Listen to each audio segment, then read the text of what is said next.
Marty, there's some rumors spreading in Ottawa about our prime minister. Anyway, he was on his recent trip recently. Went to New York, Yeah. and well, the rumor mill started flying. But before we get into that, he went. The main purpose of this trip was to go to the UN. So that Canada could have their leader speak to absolutely nobody. Nobody showed up for when he went to speak. There he is. In the. I mean, what is even the point of this? It didn't even get covered by the Canadian media. To be honest, I don't even know what he would have spoken about. I'm sure he spoke about platitudes, but the UN was meeting. I'd say the focus of the meeting was the war between Israel and the Palestinians and the Ukraine and stuff like that. But Trudeau, right? I mean, he probably walked on stage there and tried to be relevant, and the proof in the pudding that he's irrelevant is the fact that nobody came to listen to him. That was it. And the only people that came to listen to him were, at Colbert, at the Colbert Report, where he does this late night show. And I love this because somebody put together, I covered this already on the channel, but somebody put together this mashup. It's a little bit different than the regular interview. Great meeting you. It must be nice being in front of a dumb American audience who applaud you. They have no idea how hated and incompetent you actually are. So welcome to America. Glad to be here. Now, so do all Canadians hate you? Yes, they do. Good. Just want to make sure you know. That might be part of why I'm here. Exactly. Is that because you literally shut down people's bank accounts in 2022 like a dictator might? Well, as many know, my real father is Fidel Castro, one of the greatest authoritarians of the 20th century. I don't think so. Oh, okay. Anyway, you guys, I'll leave a link for this in the description. Go check it out. It's pretty funny. I love that people are putting this stuff together. Actually, we'll come back to we'll continue in the New York story. But when you show that and you talk about mashup, you reminded me, CTV News had to apologize this week for a mashup. Yeah. Right. Yeah, that's right. And it wasn't like, it's common for sometimes the news will take a clip and cut the clip and put it in a spot where it's convenient in the story. That's okay. To me, it's misleading, but it's not fraudulent. It's misleading. But the CTV in this example on a speech of Poilievre talking about an upcoming vote, they literally took clips and rearrange them to make a new clip with a completely different meaning, and that's fraudulent. That's so much so they got called out. They had to apologize. Is that their apology right there? No, this is Andrew Scheer showing that clip. News just got caught creating fake news. They were trying to promote a government talking point, and they took a clip of Pierre Poilievre making a statement about the carbon tax and giving Canadians a carbon tax election, and they spliced it together to do this. While the continuation of the plan appears safe for now, the events of the last week have raised new questions over the plan's future. That's why we need to put forward a motion. The Conservatives announced a non-confidence vote. That's why it's time to put forward a motion for a carbon tax election. That's why we need to put forward a motion for a carbon. The Conservatives. So it's kind of hard to hear over the music they chose to put in the video, because I wish they didn't put any music in that. But so here's Sebastian Skamsky, who put this the letter out there that was the call to apologize. Now I have a zoomed in clip of this. The actual thing that was said here, Pierre Poilievre says, in the clip, it says, that's why we need to put forward a motion. And then they went on to talk about the motion to get rid of dental care. Like, this is the narrative that they ran with. And the actual line was from him saying, after 9 years of NDP government, the Liberal NDP government, they've doubled the debt, doubled the housing costs, caused the worst inflation in 40 years, sent 2 million people to the food bank, unleashed crime and chaos in our communities. That's why it's time to put forward a motion for a carbon tax election. A carbon tax election is needed because the NDP Liberals plan to to hike the carbon tax by 300% all the way up to 61 cents a liter, which would cripple our economy, put hundreds of thousands of people out of jobs, means empty shelves in grocery stores. We need a carbon tax election so Canadians can vote to axe the tax, build homes, fix the budget, and stop crime in common sense conservative government. So they took "we need" out of like a segment way past the sentence that he was actually saying, and they crammed that in the middle and made him say, "That's why we need to put forward a motion," and then change the entire narrative. It's absurd. What they did is fraudulent. It's totally fraudulent. And some people said, oh, it's just a little bit of clarification. You know, like there was actually other journalists trying to defend it, which I found bizarre. Like, you know, I guess they come to each other's aid, right? I mean, they got but in the end, it backfired on CTV. CTV actually issued an apology, I think yesterday. It was the worst apology ever, because what they did was fraud. It was fraud. Yeah. And it was they went outside of the scope of ethics. They went outside of the scope of the legal scope. Pierre could sue them for this. Absolutely. Totally. And this is their piss poor. I'm sorry to say, but this is a piss poor apology for what they did. Last night, in a report on this broadcast, we presented a comment by the official opposition leader Pierre Poilievre that was taken out of context. Left viewers with the impression the Conservative non-confidence motion was to defeat the Liberals' dental care program. In fact, the Conservatives have made it clear the motion is based on a long list of issues with the Liberal government, including the carbon tax. A misunderstanding during the editing process resulted in this misrepresentation. We unreservedly apologize to Mr. Poilievre and the Conservative Party of Canada. We regret this report went to air in the manner it did. Yeah. A misunderstanding in the editing process. I'm sorry, but I do a lot of editing. I know what editing is like. And to put that clip together, it takes a lot. It takes talent, actually. You don't just smash that together and make it believable. What you have to use is like actual tricks. You have to use film tricks where they take B-roll of him walking in and put it in there. People get in front of his face so that it put the voice over that. Yeah. And that's exactly what they did. It was carefully orchestrated in order to change the narrative, which is, I mean, if you're paying attention, Pierre Poilievre's narrative hasn't changed. It's carbon tax, carbon tax, carbon tax, carbon tax. And let's talk about the carbon tax a little bit more. When has he ever said we're against dental, we're against these things? He's never said it once. The only people who say that is the NDP and the Liberals. And I mean, technically he's against it because I'm sure he voted against it, right? I mean, that's the way Parliament works. Yeah, exactly. You bring up I wrote 3 notes because we don't want to lose where we were, but the apology is one thing. Poilievre then said that he's banned. He won't talk to the CTV. I don't know if he put him in the penalty box for a while, and he won't allow interviews and his staff to go on interviews and stuff like that. That's okay, but that could also backfire on him, right? Because you piss off the media and then they just attack you harder. We'll see how this. The attacks are blowing up in their face though every time. It seems like that way. And if the media keep attacking him the way they're attacking him, he's a shoo-in for the next election because it'll be like they're trying to compare him to Trump. But the only thing that's comparable is their reaction to him being like the media reaction to Trump in the United States. And back to the New York story, right? What do liberals love to say? That the conservatives are bringing American style campaigning. Well, like what are you guys doing? Like is going on an American talk show Canadian style campaigning or American style campaigning? I mean they're just hypocrites, like is what they are at this point. I just we'll go back to New York. We'll go back to Trudeau there, but I want to talk about carbon tax real quick. Okay. I got my bill today. I got my gas bill in Alberta right now because it's summer. Natural gas price is down to nothing, right? I made a note. I paid 64 cents a gigajoule for natural gas, which is like rock bottom. You gotta start refrigerating it and make a big but you can't store it. That's the problem. I wish you could store it, right?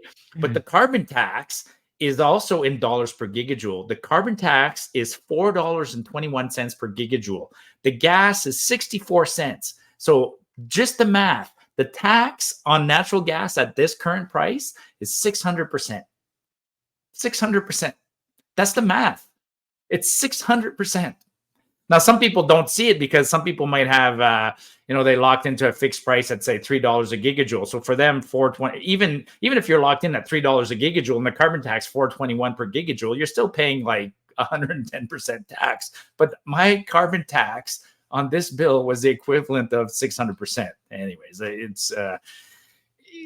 Well, just think about it, because that's astronomical for a business that needs natural gas. So say you run a pizzeria and your ovens are going, you're paying 600% tax on the commodity, on the ovens, on the commodity, just to keep your business running. That's absolutely like I know it's novel to talk about, like, haha, it's summer and I don't use my heat, and this is what it costs to keep the pilot lit. But no, people's livelihoods are at stake with this. Well, and then people's livelihoods, and then in my case, I can't change. Like I can't replace my natural gas with something else. People say, well, replace it with electricity. Well, we make our electricity in Alberta by burning natural gas. So, and you know about efficiencies, right? So if I burn natural gas to make electricity and then transport the electricity to my place to heat my house, ultimately I'd probably burn more natural gas doing it that way. Anyways, I just wanted to bring that out. Let's go back to New York before we forget this one too much. So show us that. So he doesn't have an audience in New York. Nobody listens to him. He goes on Colbert, but then what does he do afterwards? He found an audience. He found an audience, absolutely. At the bar. and because this will play back to what happened in the House of Commons today. But he went to he found an audience. Play the clip. Yeah. Listen carefully, folks. So this is from Ryan Garrettson. He says Trudeau, the feminist, hung out with men who play caricatures of women. Gets told that he's okay. Let's just hear what he has to say here.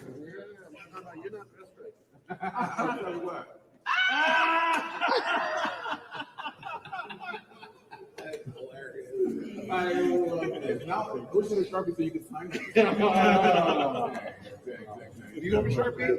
Oh my, okay, Prime Minister, you have to sign this. Oh my God, thank you, Adam. I got a sponge from Prime Minister Trudeau. You are sponge-worthy. Okay, I gotta turn that off. First of all, before we get to the sponge-worthy, I think he gave. I think. Oh, you can. I'm showing it. This is a hotel card. I'm pretty sure he gave the guy his hotel card. I'm pretty sure he gave his access card. That's what he gave to that guy. Like, let's be real. I think, anyways. Is that what that is? Oh, okay, I swear to God, like I have a whole collection of them, right? I stay in hotels all the time. So, and I don't hand them out to trans women or whatever, or pride or gay, or what are they called? Drag queens? Drag queens. Yeah. I don't hand out my hotel cards to drag queens, but anyways. And I sure as hell don't go around telling anybody you're sponge-worthy. So, maybe your audience is a little bit talk about what it means. I'll tell you what the sponge-worthy reference comes from. It's the TV series Seinfeld, back in the early 2000s. And one of the characters there, Elaine, the whole episode is on contraceptives, and she uses the sponge. And then she's running out of sponges, trying to find more sponges. Anyways, and her joke is when she's dating somebody, she has to decide whether they're sponge-worthy, meaning if she's going to sleep with somebody, is she going to use up one of her valuable sponges? So when Trudeau says to a drag queen or uses it as a signature, like you're sponge-worthy, ooh, like, whoa, man. I mean, it only means one thing. That and then so now I know you queued this one up. I think this is the follow-up. I think this is what they were talking about in the House of Commons, because the House of Commons today, of course, was dominated by the vote, but there was a gong show in the House of Commons. Like, they were yelling at each other and insulting each other like they always do, but today it got particularly down and dirty, and somebody said something to Trudeau. I mean, Trudeau was using the word crap, and then he apologized for using the word crap, and then there was bathtubs, and I think there was sponges. I'm like, okay, let's pop this up because it's like it's what? So gov.exe is corrupt, says someone just accused Justin Trudeau of being gay in the House of Commons and he lost his mind. What a clown show. So where does the clip start? Mr. Speaker, don't worry, on this side of the House we're used to casual homophobic comments from the other side of the House. Right, so that's not where it started though. So let's go into this clip, and this is Stuart Benson who's sharing the clip. Says Prime Minister Trudeau accusing Conservative leader of casual homophobic comments in response to Pierre asking about the new diplomatic condo in New York. Oh, yeah. The opposition. I will comment on one spectacular social housing project of his, and that is the brand new lavish apartment that he bought his friend, the new consul general to New York. $9 million for his friend Tom Clark to have stunning powder room finished in jewel onyx, crystallo gold quartzite countertops, a handcrafted copper soaking tub, custom bronze bathroom fixtures, $5,000 coffee machine. Did the Prime Minister go and inspect this palace in the sky on his recent trip to New York? That's the tub reference. That's the tub reference. But listen. The Right Honourable Prime Minister. Mr. Speaker, engaging with international leaders, engaging with them, change, on solving global crises, on standing up unequivocally for Ukraine. What did he say? I don't know what exactly he says, but something about did he do something with him? Are they holding meetings in the bathtub or something like that, or something crude, right? Yeah, something crude like that. And what's the response? Well, everyone laughed, which is pretty funny. Colleagues, just as I said before, just as I said earlier, I would ask all members to please not take the floor unless they're recognized by the speaker, so that we can hear the questions and we can hear the answers. So you want to hear that question? Mr. Speaker, don't worry. On this side of the House, we're used to casual homophobic comments from the other side of the House. Mr. Speaker. Yeah, and Clyde, it just went downhill from there. I mean, and at one point, even Elizabeth May got in on it, and the speaker cut off her mic, and she just kept on screaming, like she was like, just like, oh my god. Yeah. Can't take a joke. Take a joke. Of course. No. But yeah. So the government spent that kind of money on a lavish place just so the Trudeau could go there and have a place to sit. Like, why can't you just stay at No. The building they're talking about in this case is call it the ambassador. Like, it's the consulate general, right? I mean, there's an ambassador in Washington. Oh, right. But in New York, there's another mucky muck who's a former TV radio host, friend of Trudeau's, and then the apartment that served for that person for the last 50 years. They said it wasn't adequate enough, so they got him a new apartment for $9 million. Like, that's the controversy, which is ridiculous, and they're trying to make us believe that that's the going rate in New York. It's like, we have too many of these roles, right? Like, why a consular general? Like, I don't even know what that is. Like, it's, we have a whole diplomatic corps. We have, I don't know what that is. Well, Jimmy McJagger, I guess he's not going to be going to any of those places anytime soon. Like the budget they've got. No. Oh, okay. Well, let's talk about that. Well, hang on. Let me before, I don't know, just a personal story. I have a nexus, talking about consulates and stuff like that. Like, when you need documents, you're dealing with this right now, right? You want to go to the US and you need to go to get paperwork taken care of. I'm trying to get my Nexus card renewed. It's the one I use for international travel. And I need to go to a place to have the security updated. You know when my appointment for that is? February 11th, next year, 6 months from now. It's already been 6 months that I've applied for this thing, and I got conditionally approved. And now my interview is the earliest interview I could get on the computer is February 11th. Like, and anyways, that's absurd. Those are the things in Canada that don't work, right? We spend $9 million to put somebody in a nice condo somewhere in New York. Meanwhile, and he does nothing. And he does nothing. Meanwhile, here, $9 million could hire a bunch of people or open up another office to process paperwork. But don't get me started. No, we could process paperwork with the money that we have. Just the people that are given the jobs to do it don't do that. Right. That's not what they do. They're whining about going to work 3 days a week. Yeah. we're at. That's where we're at. That's why nothing moves and everything moves at the speed of government. It doesn't matter how much money you throw at it, it'll only get slower. Well, we dodged a bullet in the House of Commons today too, right? There was 2 votes in the House of Commons. I mean, it's on topic. Thankfully, the House of Commons voted against the second reading of a universal basic income bill. So that was on the floor. The bill, Bill 223 was on the floor today for its second reading, and it failed. It did not pass second reading. It'll probably come back someday, because this one, as is, was introduced as a private member's bill about 1.5 years ago. So, when it's a private member's bill, it got like 50 votes, like a bunch of NDP voters and a handful of Liberals said, sure, we'll go for UBI and put it to the second reading. But I don't think the Liberals will drop the whole universal basic income thing in the future. They'll bring it back up, but as their initiative, not as their thing, and not as they're about to lose government. Exactly. It'll be a thing in the future when they're about to come back into power. But and so now, man, this is actually weird. Like, I'm looking at some of the notes of the things I wanted to talk about.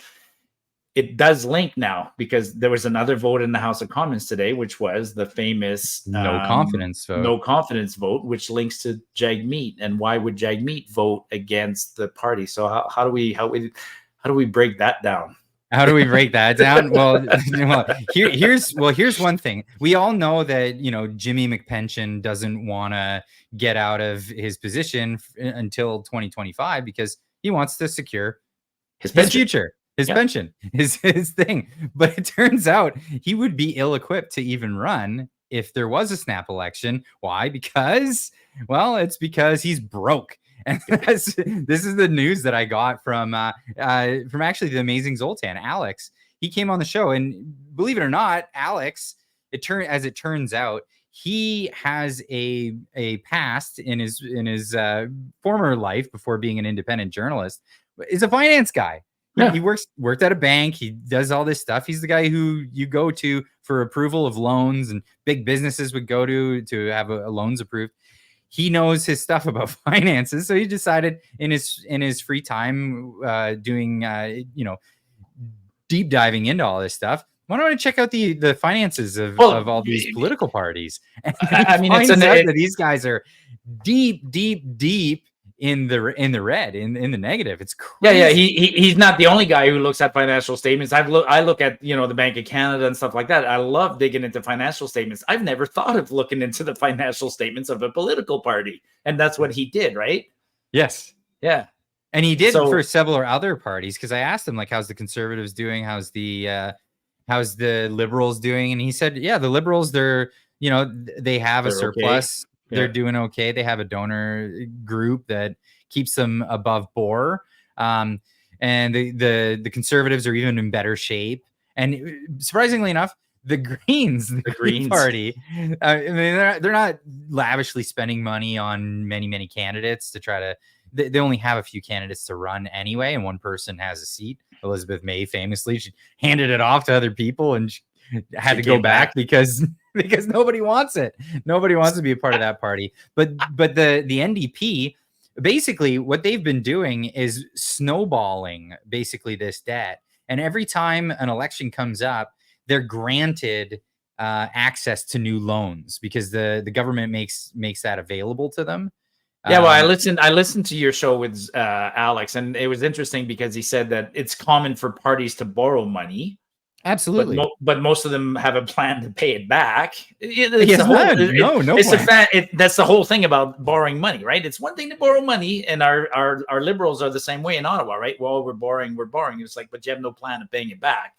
And he pointed out that the other parties get like loans at prime, but the Conservatives or the NDP are so bad they're getting loans at +1, like prime plus one or two. Yeah.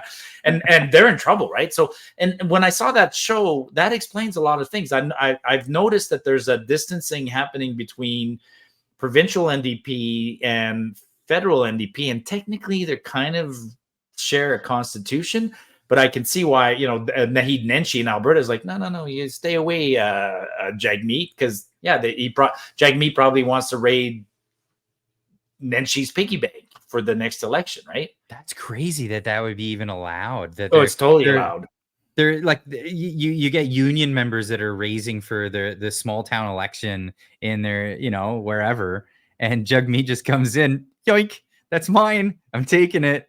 One thing that we didn't get into, I regret that it didn't come up in the conversation though, was that during the last election, Jagmeet actually, with the loans, he took out I think it was $8 million of it just to pay for a charter plane for himself, so he could have a private jet to fly around with the big boys.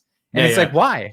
He could have flown any other kind of way to get to the debates where he would, nobody knows and that kind of he has to say. And that kind of spending doesn't go under as much scrutiny as, say, the main as budgets and things like that. But a few parties the Conservatives got in trouble because one of the things the Conservatives did out of money from the Conservative Party, not the government, but their own, so they used to pay Andrew Scheer to put his kids in private schools and stuff like that. So what a party does with its own money is their own business. I'm glad that guys like Alex expose it, because I tweeted about that. I'm like, why would you have confidence in voting for the NDP and economic policies when they can't even manage their own books, right? They're $21 million in debt. So, and they're waiting until the next election cycle to borrow more money to pay off those debts. Right. And then they'll start off at zero. Yep. Into the election. And they'll just rely on the donations. It'll be just donations. To try to get those. It's just nuts. It is just nuts to think that this is like an actual contender. Yeah. Who's allowed at the debates in our democracy. It's he gets to live another day or fight another day, because the motion in the House of Commons today, the non-confidence motion, was defeated. So Jagmeet, he reneged on his promise. He came back on his word. He said he was going to tear up the supply and confidence agreement. Well, he supported the Liberals today, and so did the Bloc, and so I'm actually not surprised with the whole Jagmeet Singh thing. We all knew he's a weasel. He's got no loyalty to the people that elected him. A lot of people elected him because they didn't want Trudeau, and a lot of people even within his own Sikh community. The whole sellout Singh thing. It started with Sikhs. When they were the Sikh people were in his constituency, chased him out of a conference because of the supply and confidence agreement. Right. They're like, we voted for you. We voted for the NDP, not for Trudeau. What are you doing? And they were yelling at him, and they called him sellout Singh as he was driving away. And that's when it started. It's a sad state of affairs. Look at what happened today. Basically, three minority people, three groups that were minorities, got together and overruled the majority. It's what happened. It's sad. It was almost 60-30 was the vote today. 200 against the motion and 100 for the motion, kind of thing. So I was excited at first when I was watching the voting, because I was looking at the seats going, oh my God, half the seats are empty. Half the parliamentarians didn't even bother showing up. They vote electronically. They vote from home. They don't even bother doing their jobs, folks. They don't even bother doing their jobs. This is why the Canadian populace wants rid of this government.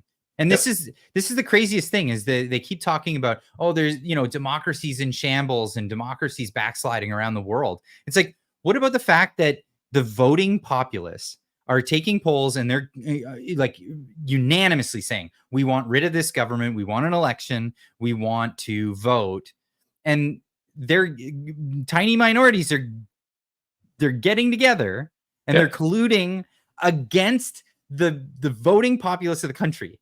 Yep. How anti-democratic is that? It's absurd that they could ever get up and say that, democracy's at risk. They're the risk. They're the risk to democracy. Imagine if I've talked about this many times. You see those TV shows like American Idol or whatever, Who Can Dance or things like that, and then at the end of every episode, they put a 1-800 number and you vote for your favorite contestant or whatever. And fucking, sorry for my language, but like 30 million Americans will vote. And they'll tabulate those votes in a minute and go, hey, you know, whatever, so-and-so, you stay on the show this week and the others you're eliminated or whatever.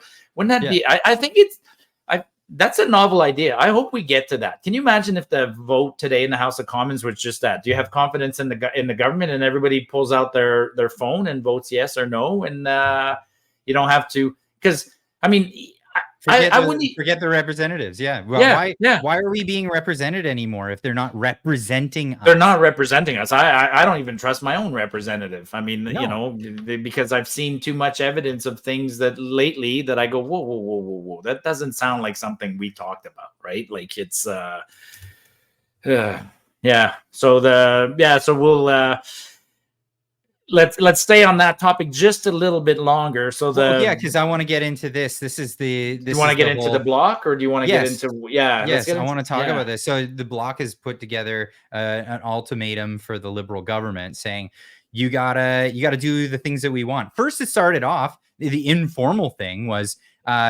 asylum seekers. Get them out of our province. We want them going to the Maritimes. We want them going to Alberta, British Columbia, all these other places. And they obliged. They obliged immediately with that.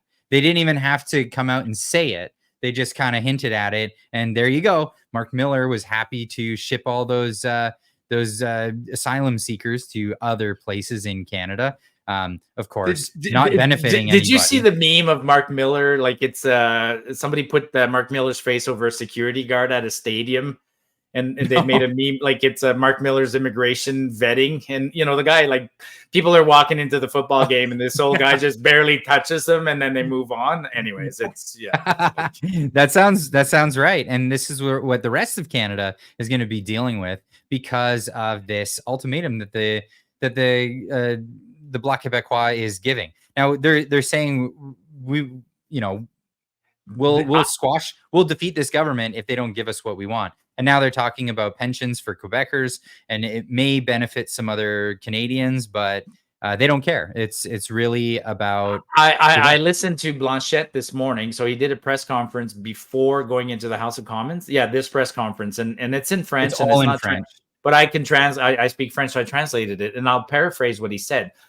He very bluntly said, "I am taking advantage of this situation to benefit Quebecers." He's blunt about it, which is cool. That's fine. I mean, at least you're transparent about it. He said, he's like, why wouldn't I? Right.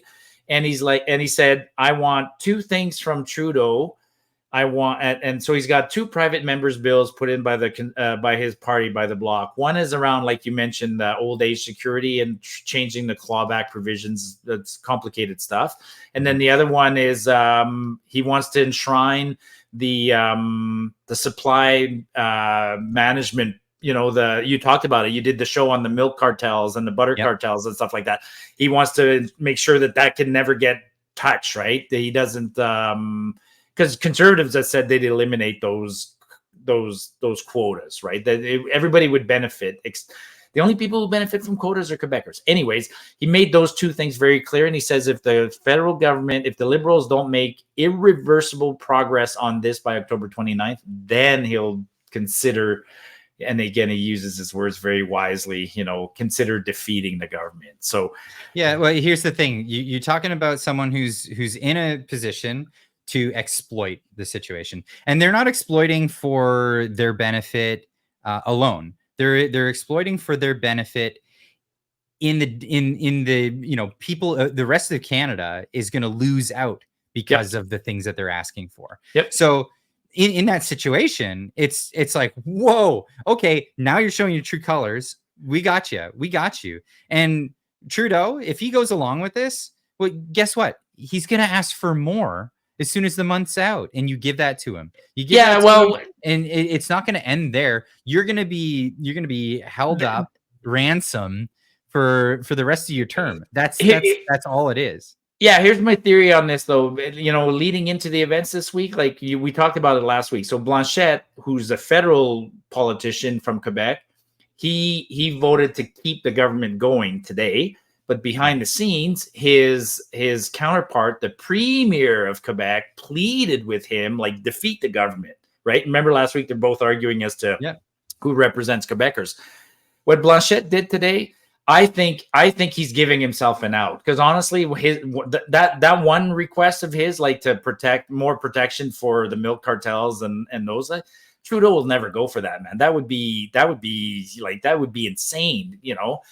I mean, I could be proven wrong, but he might be. Yeah, we're talking about Trudeau here. Yeah. But I think Blanchet was looking for an out, and now he might just say, you know what? After the 29th, sure, let's launch an election. Now it's on my terms because I'm the hero. I made a request on behalf of Quebecers, and Trudeau ignored me. So I'll say this about Blanchet. He's a pretty good. He's a better politician than Jagmeet, that's for sure. You know, better at extracting value out of his position. Jagmeet is just like. Well, I'll tell you this: if he extracts value at the expense of the rest of Canada, all it's going to do is sow a further divide between Quebec and the rest of Canada. Sure, but I mean, you know, between you and me, Clyde, like, that divide's already huge, right? I mean, it's like Quebec's extracted. I'm an Albertan, man. Quebec extracts $10 billion out of us every year in transfer payments. So, you know, at this point, well, we talked about this. At this point, tell you what, Clyde. I'll give them a butter cartel and a chicken cartel if they vote Trudeau out. Like, that's a fair deal. I'll do it. Oh no, I'll give them the other way around. I'll let them keep all that stuff if they vote themselves out of the country. Keep it all. Yeah, keep your maple syrup and everything. Get out of here. Yeah, see you later. Oh man. Well, we talked about that last week. So if people want to catch that, go check out the live streams from last week. That was quite the one, man. I'm gonna have to mash some of that up together to post that later. But what's happening over on this side of the country is pretty crazy. So John Rustad is the leader of the Conservative Party, and it looks like he's a shoo-in. Looks like he's a shoo-in to win the election, because I mean, Ebby's on the run. Ebby's making all kinds of crazy promises. He's, of course, for people who don't know, Ebby is the premier, and he's the NDP who've destroyed destroyed the province. It's in shambles right now, and he's out there even promising to get rid of the carbon tax, which British Columbia was the pilot project for the carbon tax, and the province put it on themselves. Now he's saying, "Oh well, we'll consider getting rid of the carbon tax if the federal government will." He's giving himself an out there. It's an out. It's just an out, and you know, but he also promised to get rid of the carbon tax to the feds because we get the money, kind of thing. That's what he's trying to say.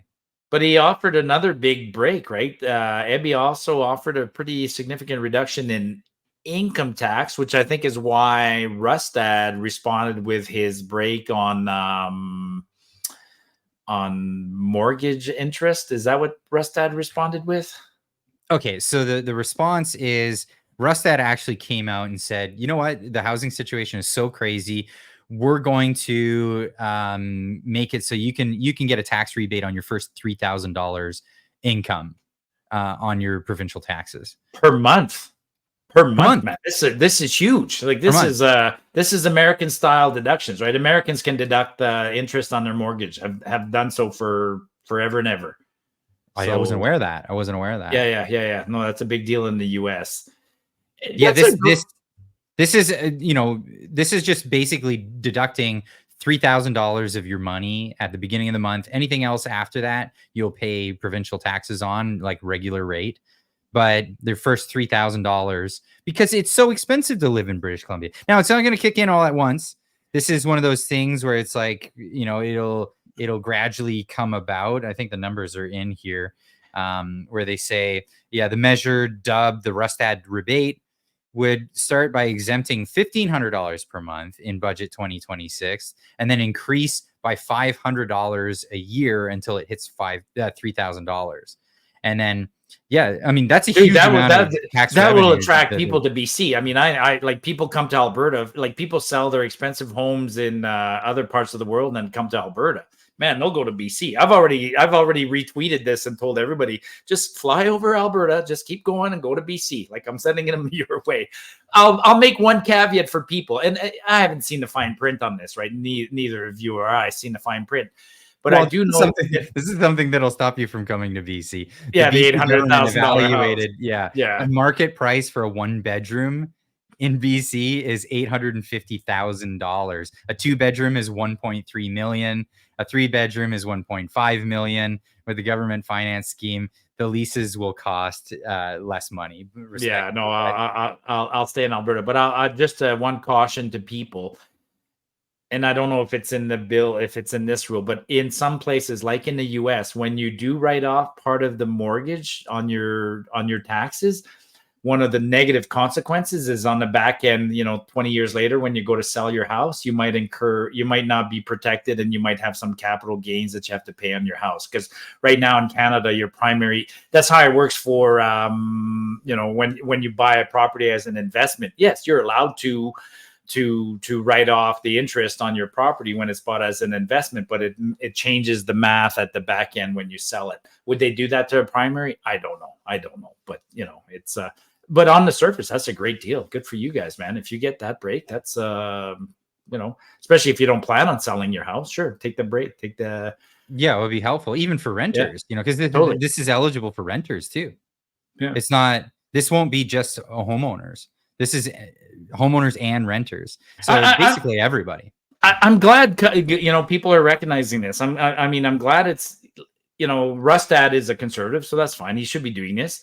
It's forcing EB to offer some concessions. Over on the east side of me in Manitoba this week, they got an NDP government, and they just announced that they're cutting their fuel tax. They don't have a carbon tax on their fuel, but they're cutting another tax. So people are taxed to death, man, and we need governments to start realizing that you what's the expression? Like, you can't bleed a stone anymore. Like, we're done, man. There's no money left. Like, no, there's none left. Yeah. But over here in BC, they're nervous. They're nervous, and so the media is nervous and all this, and so they're going after Rustad. And what are they going after him for? Well, they're going after him for not having been, on board with the whole vaccine thing.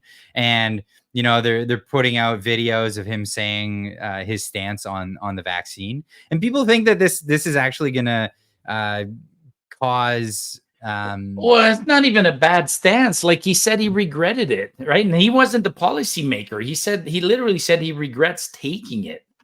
That's pretty common. Like, that's not a stance. That's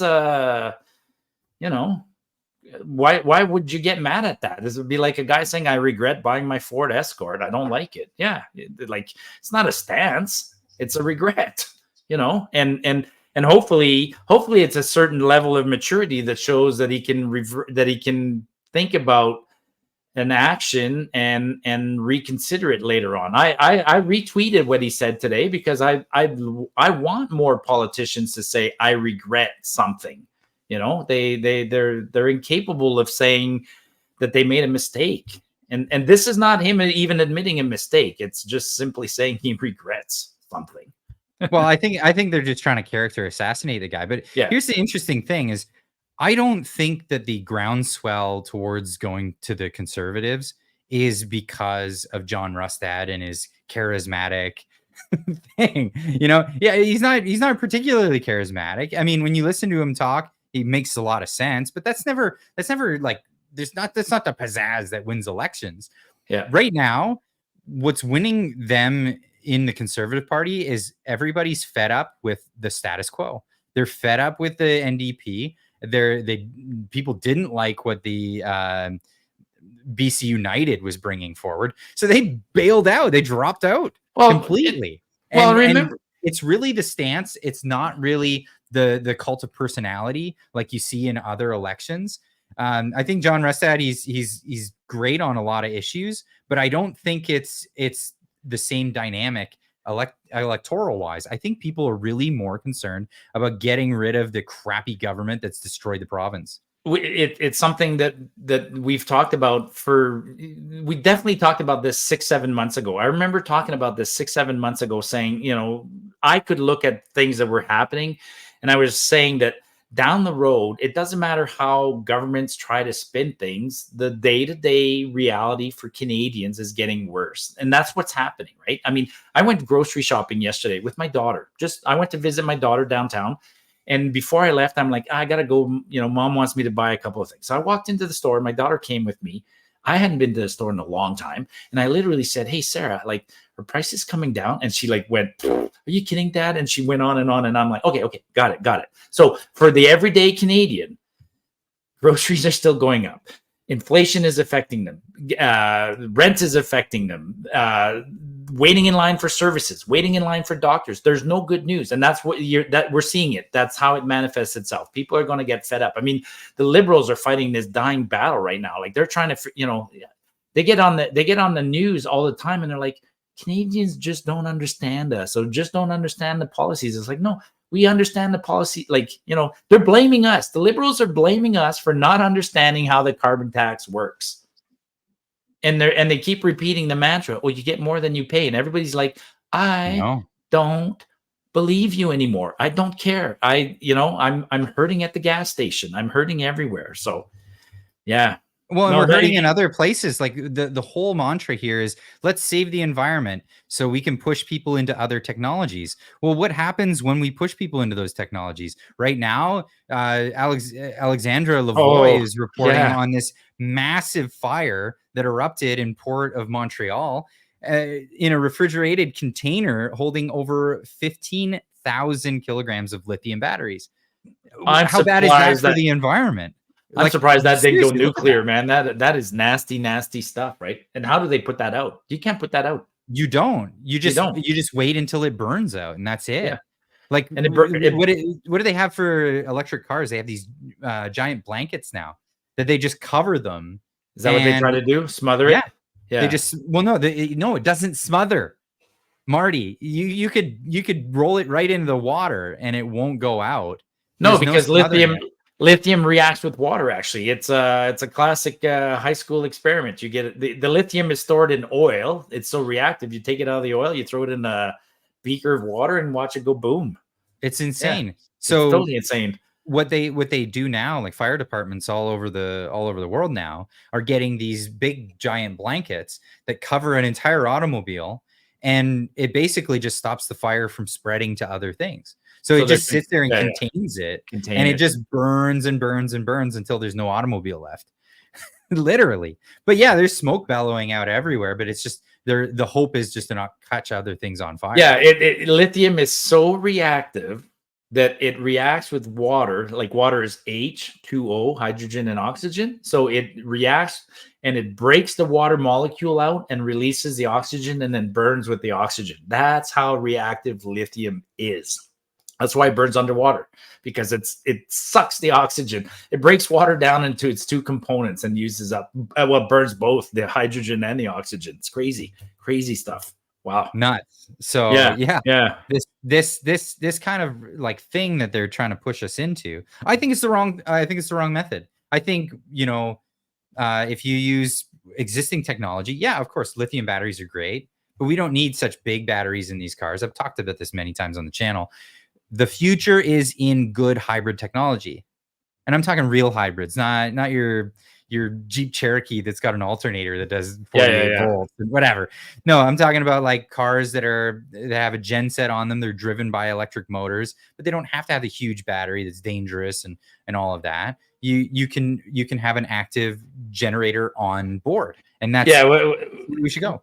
Yeah, what do they call them? Plug-in only is done. That's temporarily stalled. It's not working. Plug-in only. Plug-in hybrid works because you can run off the battery, and then as soon as the battery starts to deplete, boom, you've got a combustion engine that's working at its optimum RPM and load range. It's getting the most bang for the buck. It's going to go most fuel, produced into energy possible, and then there you go. That's the way to go. A lot of manufacturers are going in that direction. You see Toyota going in that direction. And that solves the distance problem, and it solves the winter problem. I mean, we have a huge winter problem. Like last year, was a perfect example. In -40, man, your battery, like people were, Airdrie is about 35 kilometers north of Calgary. It's the next little community, and guys couldn't make it to Calgary and back from Airdrie when it was -40 in their Teslas because the efficiency of the battery was just non-existent. And I was just going to ask anecdotally, what are the biggest voltage tools you use? Are you using 20-volt Makitas or DeWalt's, or do you use bigger ones now? Do you guys have... I still use pneumatic tools, but... Oh, you still use pneumatics? Oh, okay. Yeah, but there's a lot of guys at the shop that have 20-volt Makitas. Because the 20 volts now Snap-ons and the bigger ones are torquey as hell, but same thing. Don't screw around with that battery, man. Don't crush it in the vise and don't throw it in the garbage can. Like there's a shit ton of well, it's a lot of energy. There's a lot of energy stored in those things, and that's the thing. Yeah. And they produce a tremendous amount of heat when you release it all at once. Hey, we're running out of time, but I wanted to talk about 2 quick stories real quick. Can we, again, it's another week. I like to bring up these stories because they're important, right? It's another week of major events. And then behind the scenes, the government releases other data that nobody talks about. The Statistics Canada, I'll just give the numbers, but Statistics Canada released our debt numbers for the second quarter, right? Canada's debt, I have it in front of me, is $1.308 trillion. We doubled Trudeau doubled the debt. So when he came into power in 2015, it was roughly 600 billion or whatever. He officially doubled the debt. It took 148 years for the first 600 million, and he doubled it in the next 9 years. And the government in those statistics table, there's 2 numbers that scared the shit out of me. In the first quarter, debt servicing was $25.6 billion. And in the second quarter, debt servicing was like 26.8. So we're on track in 2024 to spend the government, us, well, taxpayers, $100 billion just on interest on our debt. 100 billion, which is more than we spend as a country on healthcare and the military combined.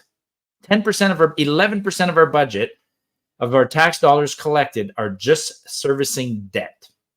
And nobody's talking about it this week. Maybe somebody will talk about it next week, but it's one of those hidden stories that, nobody's going to talk about it.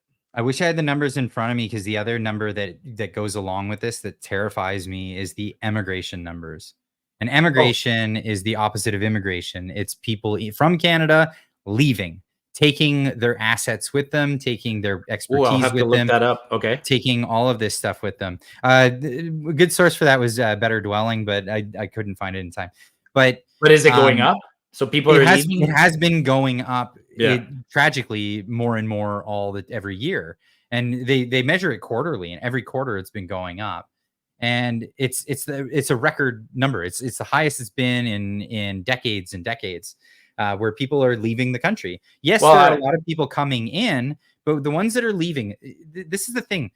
The people who have the wherewithal to leave the country are always the ones you want to keep in the country. Right. Because they're the ones who are entrepreneurs. They're the ones who will start businesses. They're the ones with expertise. They're the ones with the wherewithal to make things happen. They are Atlas. They are the movers of the world.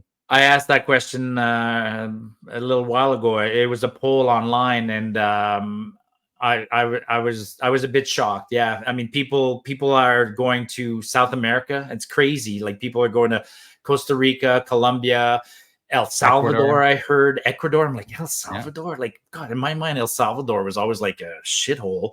Belize. And then they're going. Vietnam, all sorts of places. It's anyways, I just wanted to talk about that one. It's we'll keep some stories for next week. I mean, I wanted to talk about Mark Carney while Trudeau was out gallivanting in New York. He left sort of Carney and Freeland behind to mend the ship, and Carney met with Jacinda Ardern from New Zealand. Yeah. Like, I'm like, wow, he's taking like charisma lessons from this person. Like, whoa, like, Christ. And then I guess we got a couple of minutes. You want to bring the clip up of that girl in Toronto that stole the cars? Yeah, this one. The woman who was stealing cars. And last week we got her. Everybody, be happy, we got her. You know, she did a hit and run with one guy that she stole a car from. It looked like she was posing as a customer. She went to his house. The guy advertised, I got a car for sale.